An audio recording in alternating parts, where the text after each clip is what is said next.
Leitura da Lei 13.105, de 16 de março de 2015, Código de Processo Civil, parte especial.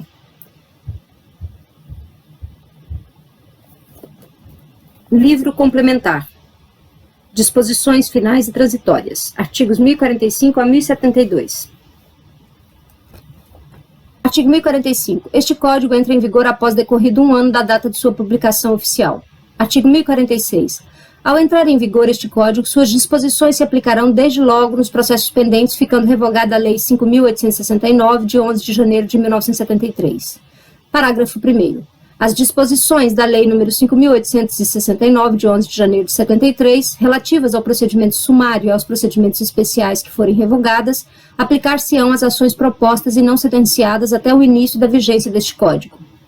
Parágrafo 2º. Permanecem em vigor as disposições especiais dos procedimentos regulados em outras leis, aos quais aplicará supletivamente este Código. Parágrafo 3º. Os processos mencionados no artigo 1218 da Lei nº 5.869, de 11 de janeiro de 73, cujo procedimento ainda não tenha sido incorporado por lei, submetem-se ao procedimento comum previsto neste Código. Parágrafo 4º.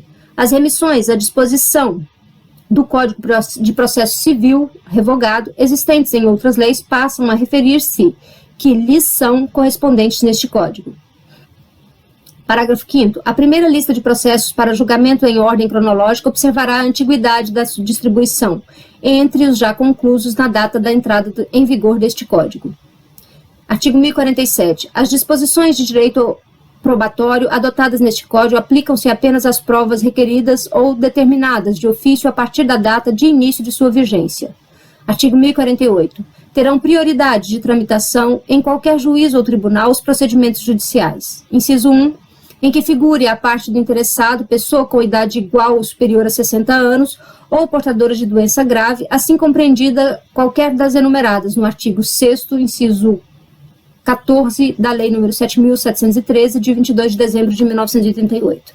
Inciso 2, regulados pela Lei nº 8.069, de 13 de julho de 1990, Estatuto da Criança e do Adolescente. Inciso 3, que se figure como parte a vítima de violência doméstica e familiar nos termos da Lei 11.340, de 7 de agosto de 2006, Lei Maria da Penha, incluído pela Lei nº 13.894, de 2019. Parágrafo 1º. A pessoa interessada na obtenção do benefício, juntando prova de sua condição, deverá requerê-lo à autoridade judiciária competente para decidir o feito, que determinará ao cartório do juízo as providências a serem cumpridas. Parágrafo 1º. A pessoa interessada em obtenção de benefício, juntando prova de sua condição, deverá requerê-lo à autoridade judiciária competente para decidir o feito, que determinará ao cartório do juízo as providências a serem concluídas. Parágrafo 2º. Deferidas a prioridade, os autos receberão identificação própria que evidencie o regime de tramitação prioritária. Parágrafo 3º. Concedida a prioridade, essa não cessará com a morte do beneficiário, entendendo-se em favor do cônjuge superstite ou de companheiro em união estável. Parágrafo 4º. A tramitação prioritária independe do deferimento pelo órgão jurisdicional e deverá ser imediatamente concedida diante da prova da condição do beneficiário. Artigo 1049. Sempre que a lei remeter o procedimento previsto na lei processual sem especificá-lo, será observado o procedimento comum previsto neste Código. Parágrafo único. Na hipótese de a lei remeter o procedimento sumário, será observado o procedimento comum previsto neste Código, com as modificações previstas na própria lei especial, se houver. Artigo 1050. A União, os Estados, o Distrito Federal, os municípios, suas respectivas entidades da administração direta, o Ministério Público, a Defensoria Pública e a Advocacia Pública, no prazo de 30 dias, a contar da data de entrada em vigor deste Código, deverão se cadastrar perante a administração do tribunal, no qual atuem para cumprimento do disposto nos artigos 246, parágrafo 2º, e 270, parágrafo único. Artigo 1051. As empresas públicas e privadas devem cumprir o disposto no artigo 246, parágrafo 1º, no prazo de 30 dias, a contar da data de inscrição do ato constitutivo da pessoa jurídica perante o juízo onde tenham sede ou filial. Parágrafo único. O disposto no caput não se aplica às microempresas e às empresas de pequeno porte. Artigo 1052. Até a edição da lei específica, as execuções contra devedor insolvente em curso ou que venham a ser propostas permanecem reguladas pelo livro 2, título 4 da Lei nº 5.869, de 11 de janeiro de 1973. Artigo 1053. Os atos processuais praticados por meio eletrônico até a transição definitiva para a certificação digital ficam convalidados, ainda que não tenham observado os requisitos mínimos estabelecidos por este Código, desde que tenham atingido sua finalidade e não tenha havido prejuízo à defesa de qualquer das partes. Artigo 1054. O disposto no artigo 503, parágrafo 1º, somente se aplica aos processos iniciados após a vigência deste Código, aplicando-se aos anteriores o disposto nos artigos 5º, 325 e 470 da Lei nº 5.869, de 11 de janeiro de 73. Artigo 1055 foi vetado. Artigo 1056 considerar-se-á como termo inicial do prazo de prescrição prevista no artigo 924 do inciso 4, inclusive para a execução em curso a data de vigência deste Código.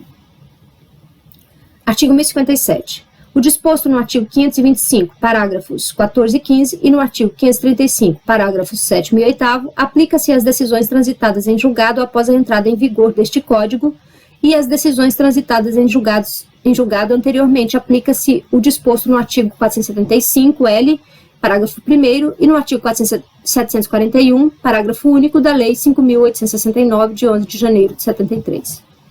Artigo 1058. Em todos os casos em que houver recolhimento de importância em dinheiro, esta será depositada em nome da parte ou do interessado em conta especial movimentada por ordem do juiz nos termos do artigo 840, inciso 1. Artigo 1059. A tutela provisória requerida contra a Fazenda Pública aplica-se o disposto nos artigos 1º e 4º da Lei nº 8.437, de 30 de junho de 92, e no artigo 7º, parágrafo 2º da Lei nº 12.016, de 7 de agosto de 2009. Artigo 1060. O inciso 2 do artigo 14 da Lei nº 9.289, de 4 de julho de 1996, passa a vigorar com a seguinte redação, em vigência. Artigo 14. Inciso 2. Aquele que recorrer da sentença adiantará a outra metade das custas, comprovando o adiantamento, no ato da interposição do recurso sob pena de deserção observado no disposto, nos parágrafos 1º a 7º do artigo 1007 do Código de Processo Civil. Artigo 1061. O parágrafo 3º do artigo 33 da Lei 9.307, de 23 de setembro de 1996, Lei de Arbitragem, passa a vigorar com a seguinte redação, em vigência. Parágrafo 3º. A decretação de nulidade da sentença arbitral também poderá ser requerida na impugnação ou cumprimento da sentença nos termos do artigo 525 e seguintes do Código de Processo Civil, se houver execução judicial. Artigo 1062. O incidente de desconsideração da personalidade jurídica aplica-se ao processo de competência dos juízes especiais. Artigo 1063. Até a edição da lei específica, os juizados especiais cíveis previstos na Lei nº 9.099, de 26 de setembro de 95, continuam competentes para o processamento e julgamento das causas previstas no artigo 275, inciso 2, da Lei nº 5.869, de 11 de janeiro de 73. Artigo 1064. O caput do artigo 48 da Lei 9.099, de 26 de setembro de 95, passa a vigorar com a seguinte redação, vigência. Artigo 48. Caberão embargos de declaração contra a sentença ou acordo nos casos previstos no Código de Processo Civil. Artigo 1065. O artigo 50 da Lei nº 9.099, de 26 de setembro de 95, passa a vigorar com a seguinte redação, em vigência. Artigo 50. Os embargos de declaração interrompem o prazo para interposição de recurso. Artigo 1066. O artigo 83 da Lei 9.099, de 26 de setembro de 95, passam a vigorar com a seguinte redação. Artigo 83. Cabem embargos de declaração quando em sentença ou acórdão houver obscuridade, contradição ou omissão. Parágrafo 2º. Os embargos de declaração interrompem o prazo para interposição de recursos. Artigo 1067. O artigo 275 da Lei nº 4.737, de 15 de julho de 1965, Código Eleitoral, passa a vigorar com a seguinte redação, em vigência. Artigo 275. São admissíveis embargos de declaração nas hipóteses previstas no Código de Processo Civil. Parágrafo 1º. Os embargos de declaração serão opostos no prazo de 3 dias, contado da data de publicação da decisão embargada, em petição dirigida ao juiz ou relator, com a indicação do ponto que lhe deu causa. Parágrafo 2º. Os embargos de declaração não estão sujeitos a preparo. Parágrafo 3º. O juiz julgará os embargos em 5 dias. Parágrafo 4º. Nos tribunais. Inciso 1. Um relator apresentará os embargos em mesa na sessão subsequente proferindo voto. Inciso 2. Não havendo julgamento na sessão referida no inciso 1, será o recurso incluído em pauta. Inciso 3. Vencido o relator, outro será designado para lavrar o acórdão. Parágrafo 5º. Os embargos de declaração interrompem o prazo para a interposição de recurso. Parágrafo 6º. Quando manifestamente protelatórios os embargos de declaração, o juiz ou o tribunal, em decisão fundamentada, condenará o embargante a pagar o embargado multa não excedente a 2 salários mínimos. Parágrafo 7º. Na reiteração de embargos de declaração manifestamente protelatórios, a multa será elevada a 10 salários mínimos. Artigo 1068, o artigo 274 e o caput artigo 2027 da Lei nº 10.046, de 10 de janeiro de 2002, Código Civil, passam a vigorar com a seguinte redação, vigência. Artigo 274. O julgamento contrário a um dos credores solidários não atinge os demais, mas o julgamento favorável aproveita-lhes, sem prejuízo de exceção pessoal que o devedor tenha direito de invocar em relação a qualquer deles. Artigo 1027. A partilha é anulável pelos vícios e defeitos que invalidam, em geral, os negócios jurídicos. Artigo 1069. O Conselho Nacional de Justiça promoverá periodicamente pesquisas estatísticas para a avaliação de efetividade das normas previstas neste Código. Artigo 1070. É de 15 dias o prazo para interposição de qualquer agravo previsto em lei ou em regimento interno do tribunal contra a decisão do relator ou da decisão unipessoal proferida em tribunal.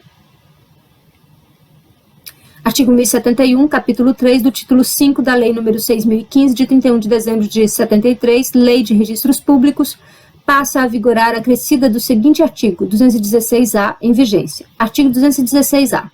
Sem prejuízo da via jurisdicional é admitido o pedido de reconhecimento extrajudicial de usucapião, que será processado diretamente perante o cartório do registro de imóveis da comarca em que estiver situado o imóvel, usucapeando a requerimento do interessado, representado por advogado instruído com: inciso 1, ata notarial, lavrado pelo tabelião, atestado o tempo de posse do requerente e seus antecessores, conforme o caso e suas circunstâncias. Inciso 2, planta e memorial descritivo assinado pelo profissional legalmente habilitado com prova de anotação de responsabilidade técnica no respectivo Conselho de Fiscalização Profissional e pelos titulares de direitos reais e de outros direitos registrados ou averbados na matrícula do imóvel usucapiendo e na matrícula dos imóveis confinantes. Inciso 3, certidões negativas dos distribuidores da comarca da situação do imóvel e do domicílio do requerente. Inciso 4, justo título ou quaisquer outros documentos que demonstrem a origem, a continuidade, a natureza e o tempo da posse, tais como o pagamento dos interpostos e das taxas que incidirem sobre o imóvel. Parágrafo 1º. O pedido será autuado pelo registrador, prorrogando-se o prazo da prenotação até o acolhimento ou a rejeição do pedido. Parágrafo 2º. Se a planta não contiver a assinatura de qualquer um dos titulares de direitos reais ou de outros direitos registrados ou averbados na matrícula do imóvel usucapiendo e na matrícula dos imóveis confinantes, esse será notificado pelo registrador competente, pessoalmente ou pelo correio, com aviso de recebimento para manifestar seu consentimento expresso em 15 dias, interpretado seu silêncio como discordância. Parágrafo 3º. O oficial de registro de imóvel dará ciência à União, ao Estado, ao Distrito Federal e ao município, pessoalmente por intermédio do ofício de registro de títulos e documentos ou pelo correio, com aviso de recebimento, para que se manifestem em 15 dias sobre o pedido. Parágrafo 4º. O oficial de registro de imóveis promoverá a publicação de edital em jornal de grande circulação, onde houver, para a ciência de terceiros eventualmente interessados, que poderão se manifestar em 15 dias. Parágrafo 5º. Para elucidação De qualquer ponto de dúvida, poderão ser solicitadas ou realizadas diligências pelo oficial de registro de imóveis. Parágrafo 6º. Transcorrido o prazo que trata o parágrafo 4º deste artigo, sem pendência de diligências na forma do parágrafo 5º deste artigo, e achando-se em ordem a documentação com inclusão da concordância expressa dos titulares de direito reais e de outros direitos registrados ou averbados na matrícula do imóvel uso capiendo e na matrícula dos imóveis confinantes, o oficial de registro de imóvel registrará a aquisição de imóvel com as descrições apresentadas, sendo permitida a abertura de matrícula, se for o caso. Parágrafo 7º. Em qualquer caso, é lícito ao interessado suscitar o procedimento de dúvida, nos termos desta lei. Parágrafo 8º. Ao final das diligências, se a documentação não estiver em ordem, o oficial de registro de imóveis rejeitará o pedido. Parágrafo 9º. A rejeição do pedido extrajudicial não impede o ajuizamento da ação de uso capião. Parágrafo 10. Em caso de impugnação do pedido de reconhecimento extrajudicial de uso capião, apresentada por qualquer um dos titulares de direito reais ou de outros direitos registrados ou averbados na matrícula do imóvel, uso capiendo, e na matrícula dos imóveis confinantes por algum dos entes públicos ou por algum dos terceiros interessados, o oficial de registro de imóveis remeterá os autos ao juízo competente da comarca da situação do imóvel, cabendo ao requerente emendar a petição inicial para adequá-la ao procedimento comum. Artigo 1072. Revogam-se. Em vigência. Inciso 1. Artigo 22, Decreto-Lei nº 25, de 30 de novembro de 1937. Inciso 2. Os artigos 227, caput, 229, 230, 456, 1482, 1483 e 1768 a 1773 da Lei nº 10.406, de 10 de janeiro de 2002, Código Civil. Inciso 3. Artigos 2º, 3º, 4º, 6º, 7º, 11, 12 e 17 da Lei nº 1060, de 5 de fevereiro de 1950. Inciso 4. Os artigos 13 a 18, 26 a 29 e 38 da Lei nº 8.038, de 28 de maio de 1990. Inciso 5. Os artigos 16 a 18 da Lei nº 5.478, de 25 de julho de 1968. E, inciso 6, o artigo 98, parágrafo 4º da Lei nº 12.529, de 30 de novembro de 2011. Brasília, 16 de março de 2015, 194º da Independência e 127º da República, Presidenta Dilma Rousseff, José Eduardo Cardoso, Jacques Wagner, Joaquim Vieira Ferreira Levi, Luiz Inácio Lucena Adams. Informamos que este texto não substitui o publicado no DOU de 17 de 3 de 2015. Obrigada pela vossa companhia na leitura e conhecimento da Lei nº 13.105. Aguardo vocês nas leituras da Constituição e de outros livros. Obrigada pela companhia. Até lá.